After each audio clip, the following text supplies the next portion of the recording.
और अब बात करेंगे हम महाकुंभ की, जिसका पहला स्नान कल रात से शुरू हो चुका है। उत्तर प्रदेश के प्रयागराज में महाकुंभ का महाशुभारंभ हो गया। सनातन परंपरा के इस महासंगम ने अपने सभी पुराने रिकॉर्ड भी ध्वस्त कर दिए हैं। अभी देखिए 3 बज रहे हैं, मेरे पास अभी तक का डेटा आया है। 1 करोड़ से ज्यादा श्रद्धालु डुबकी लगा चुके हैं संगम में। 1 करोड़ लोग स्नान कर चुके हैं पहले ही दिन। आप अंदाजा लगा लें, अभी तो 45 दिन चलना है, तो कितने लोग पहुंचेंगे। आज महाकुंभ का पहला स्नान है। पौष पूर्णिमा के मौके पर श्रद्धालुओं का मानिए जन सैलाब आज प्रयागराज पर आ गया हो, और क्यों ना आए। 144 साल के बाद यह दुर्लभ संयोग बना है। त्रिवेणी तट पर सनातन संस्कृति का महासंगम देखने को इस वक्त मिल रहा है। तस्वीरें आपको मैं दिखा रहा हूं, जरा आगे फुल स्क्रीन तस्वीरें भी आपको हम दिखाएंगे। ऊपर से आप देखेंगे नीचे जैसे सागर मनुष्यों का ऐसा दिखाई देता है। और ये प्रयागराज का त्रिवेणी है, जिसे गंगा, यमुना और सरस्वती का संगम कहा जाता है। आस्था, आध्यात्म और सनातन की दिव्यता का पवित्र संगम। यहां कोई दलित नहीं, कोई सवर्ण नहीं, कोई ऐसा भेदभाव नहीं है, कोई डिस्क्रिमिनेशन नहीं है। यहां हैं तो बस सनातनी हिंदू। एकता के इस महासमागम में उमड़ा है श्रद्धालुओं का जन सैलाब। और जैसा मैंने आपको बताया, यह पहला दिन है। आज पहले दिन ही लाखों में नहीं, बल्कि अब संख्या करोड़ों में जा रही है। 1.5 करोड़ बता रहे हैं समीर जी हो गया, जो सनातनी संगम तट पर पहुंचे। यह तस्वीर जरा आप देखिए, अद्भुत जबरदस्त तस्वीर है। और इससे अंदाजा लगता है जरा कि कितना महत्वपूर्ण पर्व है ये महाकुंभ।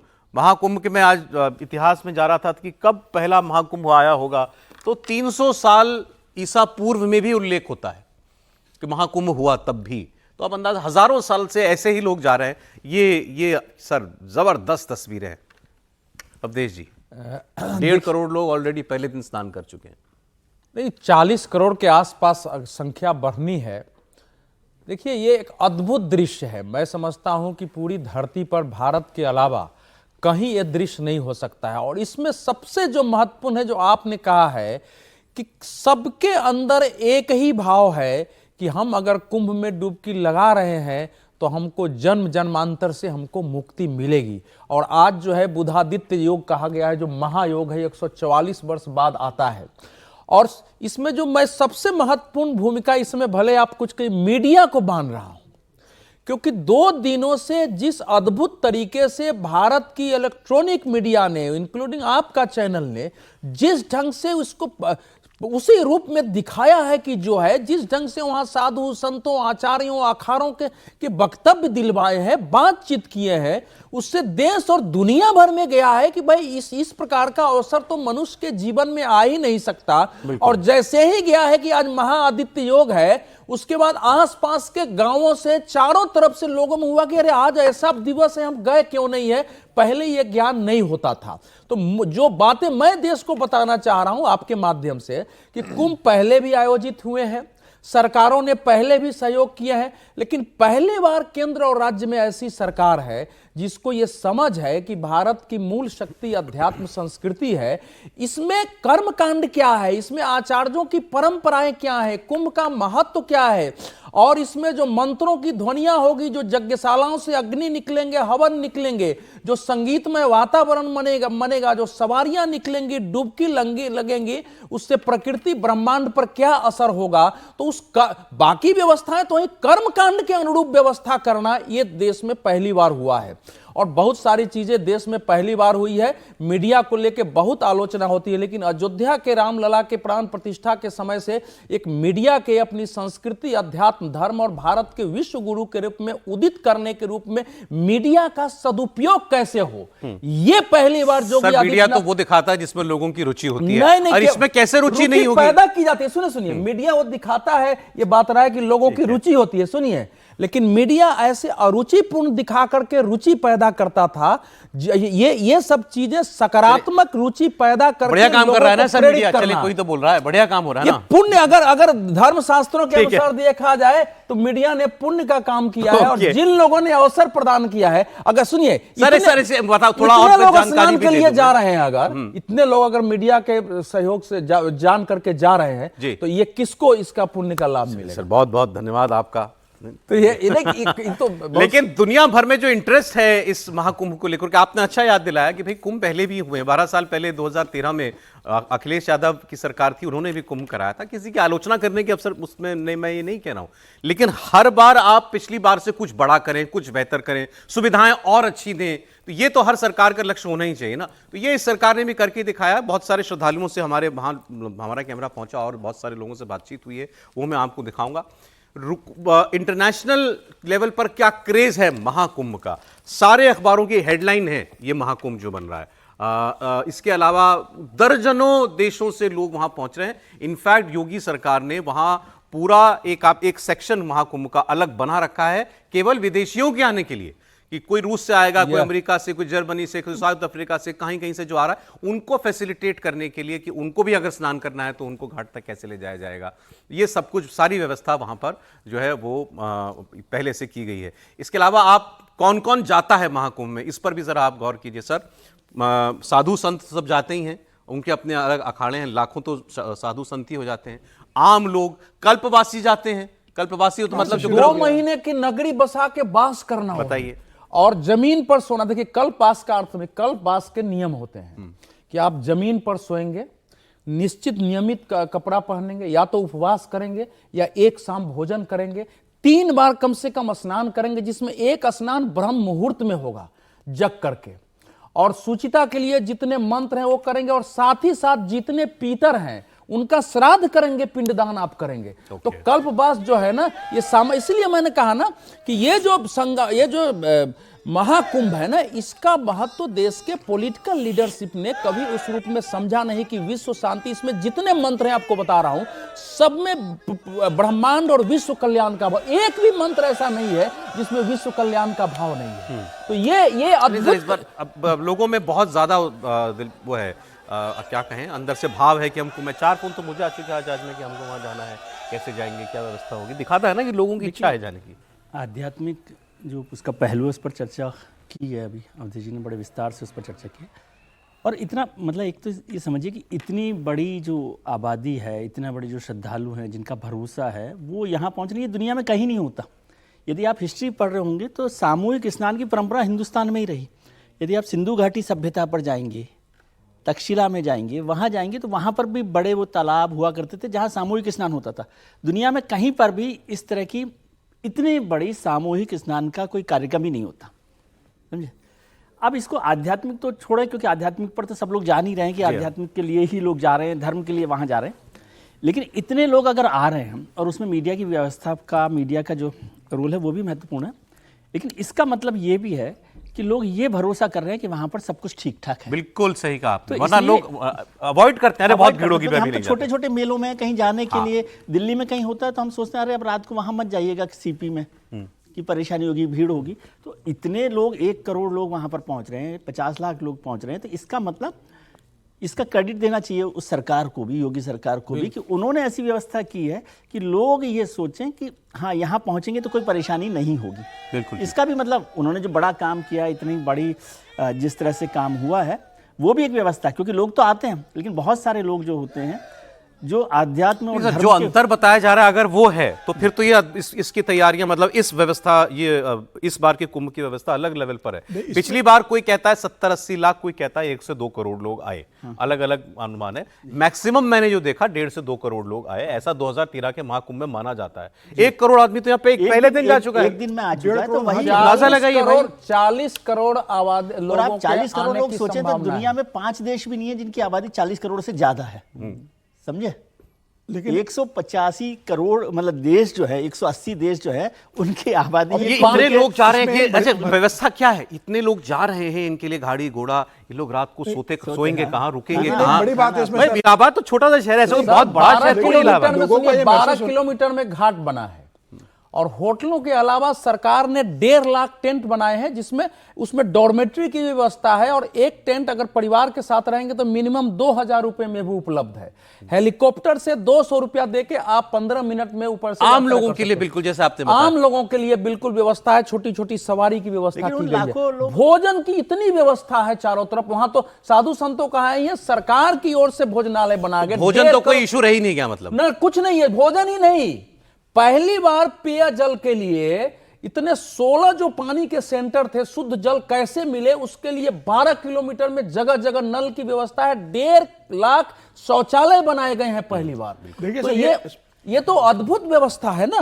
हाँ समीर जी कुछ बोल रहे हैं। देखिए ये जो इतना बड़ा जो आयोजन हो रहा है, ये सिर्फ सरकार के जिम्मे नहीं हो सकता। सरकार ने सारी व्यवस्था वहां की है। सर बस एक लेकिन सेकंड वहां की जो तस्वीर लोग चल रही है स्क्रीन पर, मैं दर्शकों को बता दूं, जो आईफोन के संस्थापक थे, एप्पल के संस्थापक जो थे, हाँ जी हाँ, उनकी धर्म पत्नी, वो तो नहीं रहे अब, उनकी पत्नी वो आई हुई हैं इस अखाड़े में। मेरे ख्याल से निरंजनी अखाड़े से, मैं गलत हो सकता हूं तो प्लीज कमला नाम दिया है अभी।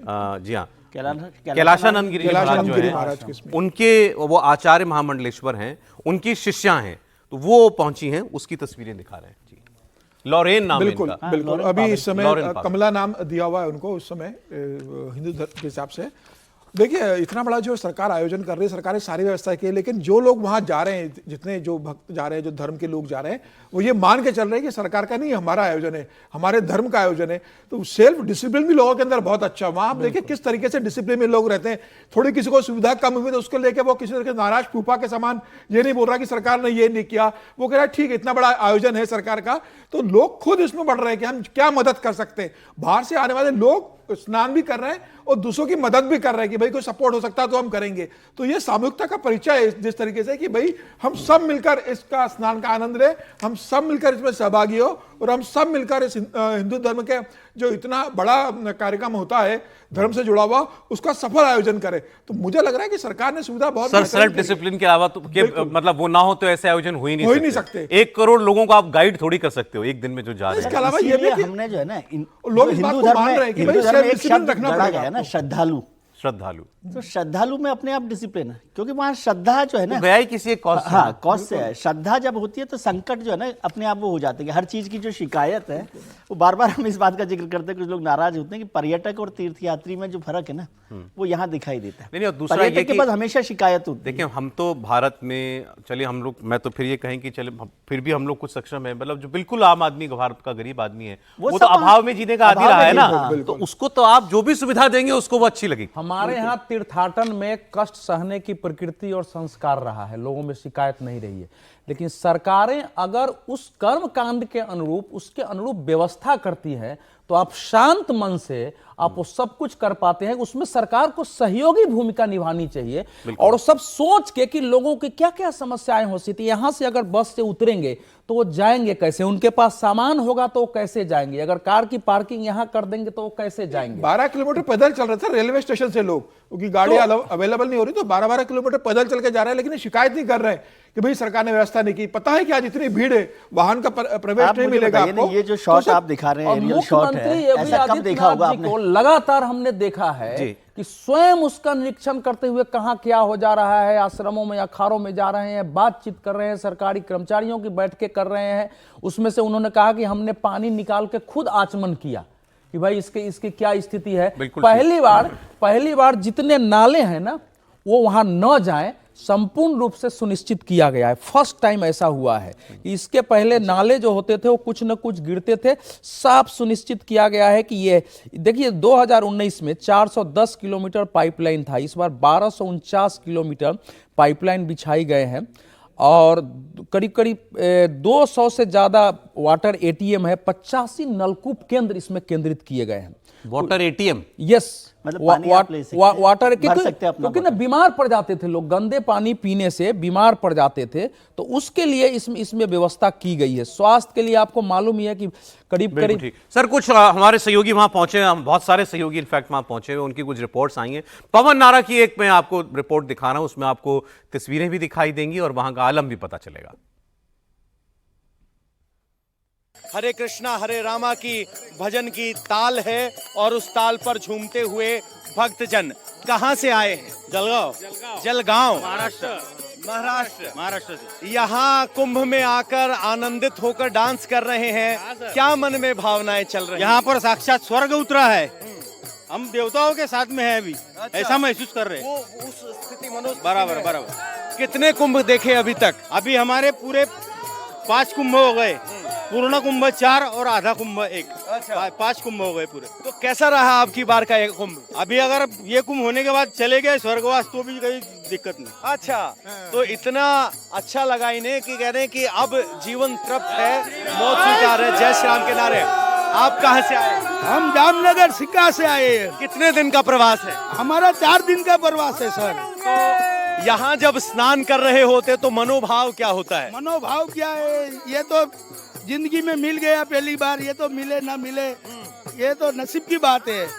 हमको बहुत आनंद आ रहा है सर। आनंद आ रहा आनंद आ है। रहा पहले कितने कुंभ देखे? पहले एक नासिक का देखा था, ये मेरा दूसरा कुंभ है। कैसा लगा ये? कितने इंतजामात को लेकर क्या कहेंगे? इसमें तो कुछ बोलने का चीज है ही नहीं भाई, ये तो व्यवस्था कोई कर नहीं सकता है। क्या कहना, इस मनोभाव क्या, प्रभु का बहुत असीम कृपा है। ये 150 वर्षों बाद जो है ऐसा सुनहरा अवसर आया है, और जो मैं योगी जी और मोदी जी को कोटि कोटि हृदय से धन्यवाद देता हूँ। हर हर महादेव, जय श्री राम। महादेव के जय नारे हैं। श्री राम। माता जी आप कहाँ से आई? हाँ जी, मैं दिल्ली से आई हूँ।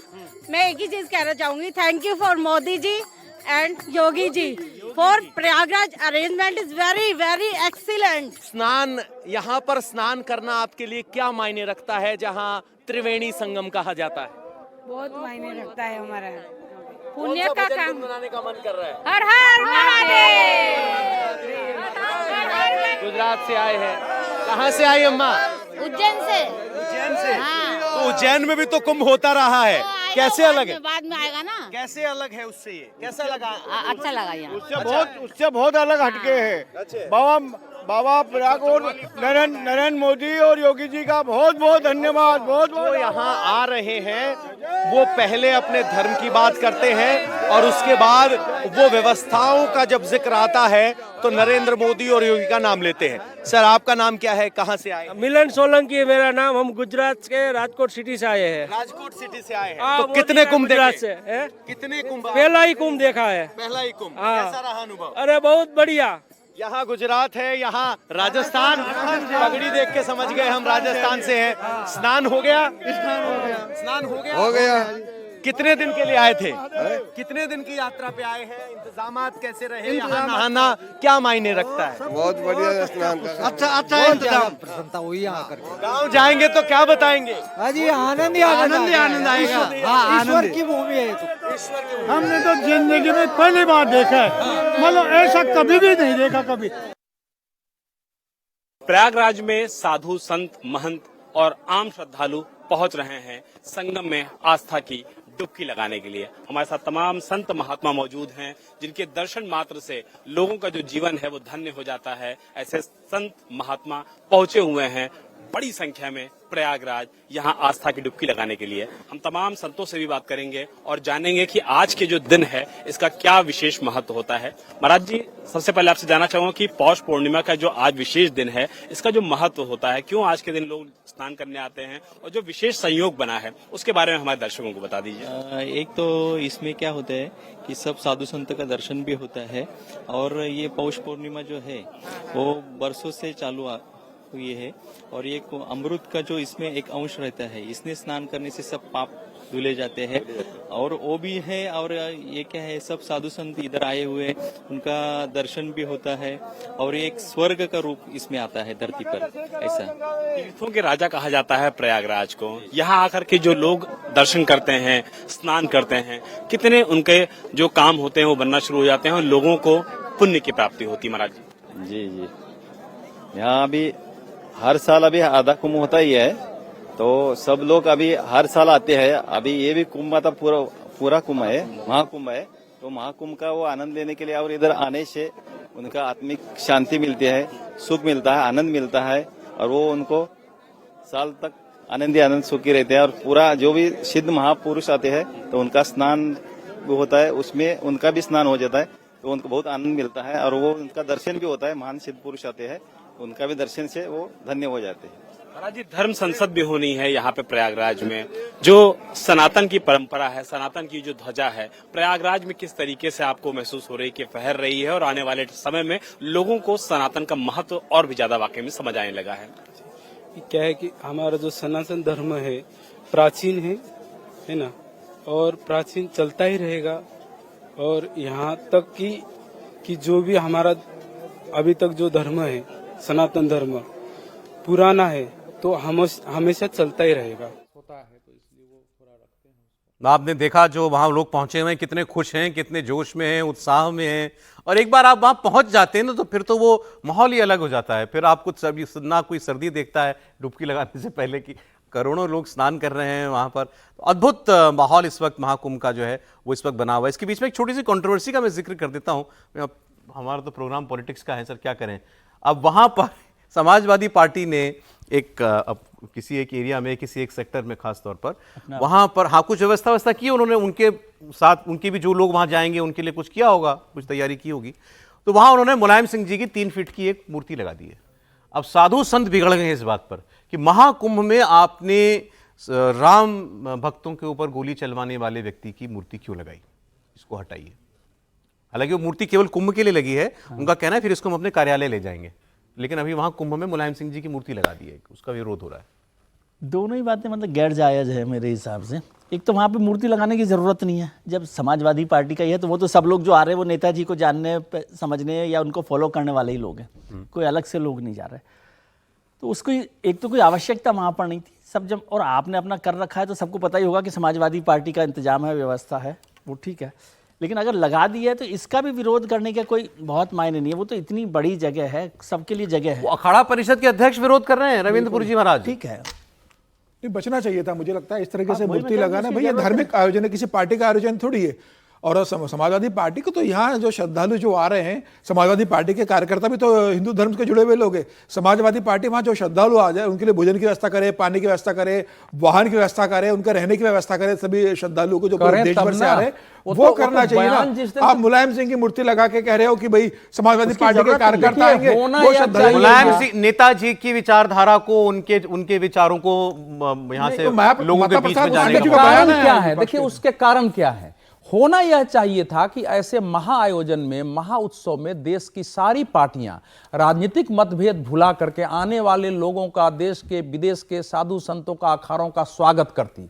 जिसके पास जितनी क्षमता है, छोटे छोटे पेयजल के लिए, भोजन के लिए, टेंट के लिए उनके कार्यकर्ता वहां होते। इसके उलट जिस प्रकार का बयान आया, आप देखिए ना, आज अफजाल अंसारी का बयान आ गया है। क्या बयान है? आप बयान बता भी दिया। इसमें भ्रष्टाचार हुआ है, ठेकेदारों के लिए बढ़ा बढ़ा कर पैसे दिए जा रहे हैं, कुंभ के नाम पर लूट मची हुई है। आज ही टीवी पर वो बयान दे रहे थे। सपा के लोग क्या बोले?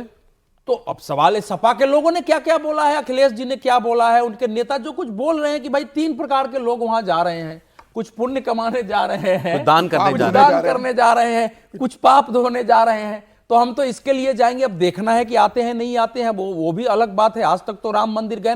तो जब आप बयान देते हैं ना, उससे विषाक्त वातावरण बनता है। लेकिन हमारे देश की अद्भुत क्षमता है कि ऐसे वक्तव्य को की अनदेखी करते हुए करोड़ों की संख्या में लोग, जिसमें समाजवादी पार्टी के, कांग्रेस के, कम्युनिस्टों के सब लोग जा रहे हैं और सब उसी उत्साह और उसी आस्था के साथ डुबकी लगा रहे हैं। तो जो गुस्सा पैदा होता है ना इन वक्तव्यों से होता है। अगर उसी में वो जोड़ते कि हमारा राज्य है, सभी का स्वागत है, हमारा जो मतभेद है सरकार के विरुद्ध वो जारी रहेगा, हमारा पूरा सहयोग होगा, क्योंकि ये तो हमारे भारत को दुनिया देख करके सीखेगी कि यही रास्ता है भविष्य में मनुष्य के कल्याण का और चलने का। इसके रूप में जो प्रस्तुत किया है ना, जो विश्व गुरु हम कहते हैं, महाकुंभ को भारत में चाहे नरेंद्र मोदी जी की सरकार ने, योगी आदित्यनाथ जी की सरकार ने पहली बार इस रूप में ऐसे प्रेजेंट किया है, जिसको अब देख के दुनिया ठीक से स्टडी करेगी। और ये ही धीरे धीरे विश्व में जो घृणा है, अशांति है, युद्ध है, तनाव है, उसको कम करते हुए, अच्छा हिंदूकरण मतलब सब हिंदू नहीं बन जाएंगे, लेकिन ये जीवन दर्शन के रूप में इसको अपनाना, जीवन शैली के रूप में अपनाने की ओर आज नहीं हो जाएगा, लेकिन एक माहौल बनाने की जो कोशिश है। और मैं फिर कहूंगा, उसमें भारत की मीडिया को जितनी लोग गालियां दे, उसका योगदान अद्भुत है। जो सब वहां से गए हैं, जिस तरह से चित्रण कर रहे हैं, वो अद्भुत है। उसको, उसकी प्रशंसा आपको करनी है। देखिए जरा, मैं कुछ इंटरनेशनल हेडलाइंस, आपने किसी जिक्र किया ना कि दुनिया देखेगी, भाई तस्वीरें तो दुनिया के लिए कौतूहल की बात है ही है। Water is cold but heart filled with warmth, foreigners take a holy dip. India's Mahakumbh Mela festival gets underway for first time in 144 years. यहाँ थोड़ी जानकारी का अभाव है, for the first time in 144 years नहीं है, ये वो तो उसको संयोग 2500 साल का तो अभी मैंने आपको वो संयोग को ह्यूएन सांग हुए थे सर, फॉरेन ट्रैवलर जो थे चीन के, चाइनीज, हाँ, वो आए थे। तो एक बार उन्होंने कहा, तो ये तो बात हो गई कुछ ये हर्षवर्धन के छठी 7वीं शताब्दी की शायद बात ज्यादा है। देशों ने और तो सेंटर बनाए हैं। 300 ईसा पूर्व में यूनान से एक यात्री आए थे भारत में, उन्होंने महाकुंभ का जिक्र, उन्होंने कुंभ का जिक्र किया कि ऐसा मेला जो है वो लगता है। इसके अलावा और आपको मैं दिखाता हूं जो और इंटरनेशनल हेडलाइंस हैं। India kicks off a massive Hindu festival touted as the world's largest religious gathering. तो इसको हिंदू फेस्टिवल कह रहे हैं। सर पूरा वर्ल्ड का मीडिया कवर कर रहा है। हाँ सर बिल्कुल। 40 देशों से ज्यादा लोग, 40 देशों से ज्यादा एम्बेसीज ने अपना इंफॉर्मेशन सेंटर बोला हुआ है सर। कह रहा हूँ 150 से ज्यादा देशों की आबादी 40 करोड़ नहीं है। विदेश नीति में इसको सॉफ्ट पावर बोलते हैं। तो वो बीबीसी लिख रहा है Mahakumbh Mela, millions start bathing in holy rivers at India's Hindu festival. Reuters लिख रहा है India's Mahakumbh Mela, look at the gigantic picture festival. और मैं इसको ऐसे भी देखता हूँ, सब लोग जब कुछ लोग आलोचना कर रहे हैं, जैसे समाजवादी पार्टी के लिए, ये देश पूरा जो है ना भाव के हिसाब से नीलकंठ है, समझे?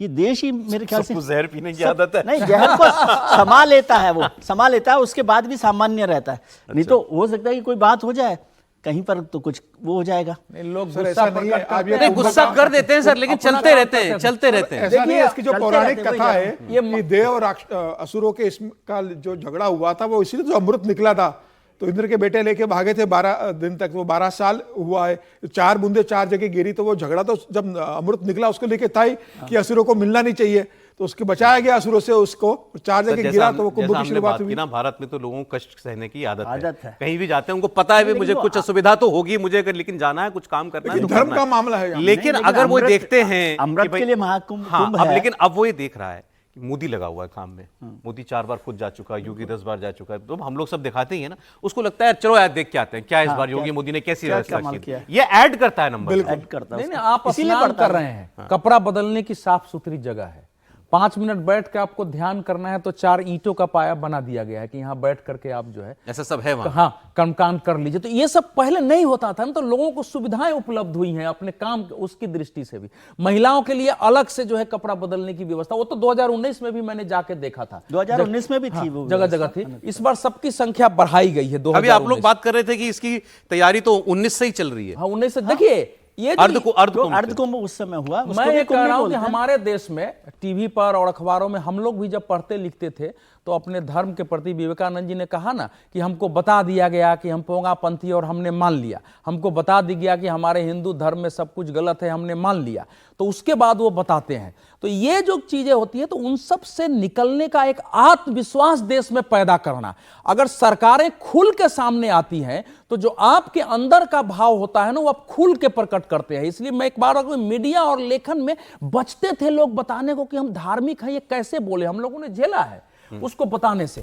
तो ये जो प्रकटीकरण है ना, यही भारत के उद्भव का आधार बनेगा, क्योंकि विश्व में अगर शांति चाहिए, दुनिया मिलजुल के चले, भारत का जातीय भेद क्षेत्र भेद रहते हुए भी उसको मिटा के सब एक ही लक्ष्य की ओर बढ़े, तो उसमें ऐसे आयोजन का इस दृष्टि से सुनिए, संगीत ध्वनि का आज रोक की दृष्टि से देख रहे हैं, मंत्रों का, यज्ञों का, वो एक साथ जो घड़ी घंटाल इतने बज रहे हैं, सवारियां निकल रही है, तो उसके मतलब चुंबकीय महत्व और उसके जो अलौकिक सूक्ष्म वैल्यू होता है जो विश्व ब्रह्मांड में फैलता है, उसका असर आने वाले समय तक रहेगा। 2 महीने तक कितनी यज्ञशालाएं बनी है, यज्ञ हो रहे हैं पर्यावरण की दृष्टि से, कितने मंत्रोच्चार होंगे, कितने लोग विश्व कल्याण का भाव प्रकट करेंगे मनुष्य के बीच, ऊर्जाएं। इसमें एक धर्म संसद भी चल रही है, आपको बताऊं, अभी मुक्तेश्वरानंद जी महाराज शंकराचार्य जी जो हैं उनके शिविर में एक धर्म संसद बैठेगी और उस धर्म संसद में रोज फैसले निकला करेंगे। अभी वो बता रहे थे, आए थे हमारे प्रोग्राम में, कह रहे थे हम रोज वहां से आदेश निकालेंगे,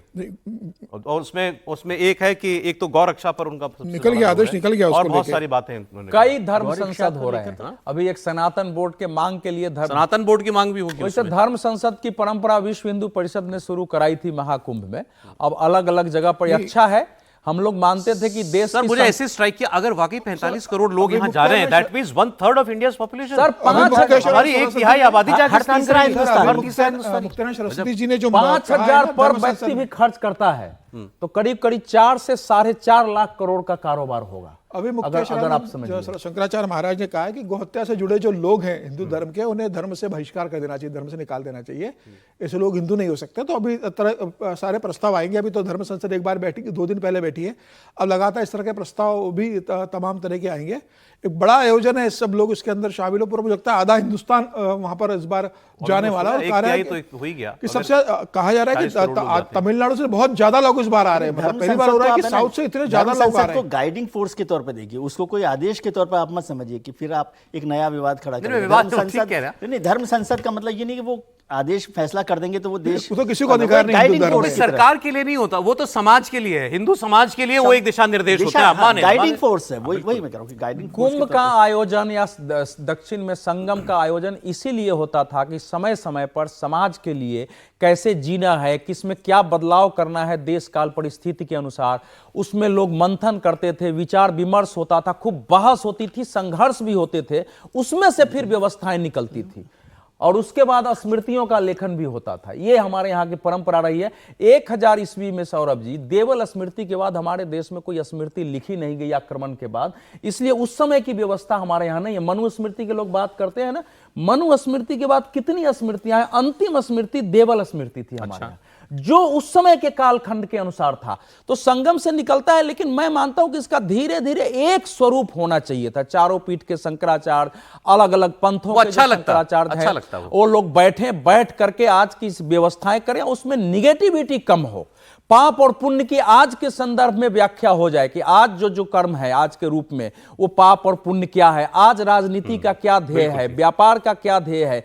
एक बुद्धिजीवी, वहां और भी शंकराचार्य जाएंगे, सब जाएंगे, सभी जाते हैं। आप कह रहे हो अच्छा लगता है चारों शंकराचार्य बैठे भाई, हिंदू समाज के सबसे बड़े हमारे आध्यात्मिक धर्म की विशेषता ही है कि विविधता जो है वो एक साथ बैठना ही हिंदू धर्म के लिए दुर्भाग्य ये भी कि चारों शंकराचार्य भी एक दूसरे के विपरीत आते रहते हैं। गला संदेश जाता है जब आप वाल्मीकि, वशिष्ठ, चारवाक सबको मान रहे हैं ना। बिल्कुल। स्मृतियों की परंपरा में खूब बहस होती थी, लड़ाइयां होती थी, लेकिन अंत में कुछ लोग तय हो जाते थे कि ये आपने अभी तक जितना देखा तस्वीरों में, अभी इतने दिनों से हम लोग भी सब कवर कर रहे हैं, कुछ अलग कुछ और भव्य दिख रहा है इस बार का महाकुंभ सर आपको? बिल्कुल, निश्चित तौर पर। और मैं इसलिए कह रहा हूं क्योंकि मैंने लेटेस्ट जो है 2019 का भी, आप गए थे उसमें? कुंभ गया था मैं, काफी 20-22 दिन वहां पर रहा हूं। 20-22। अच्छा, मतलब आप श्रद्धालु के तौर पर गए थे? नहीं, मैं कवर करने के लिए गया था। थे।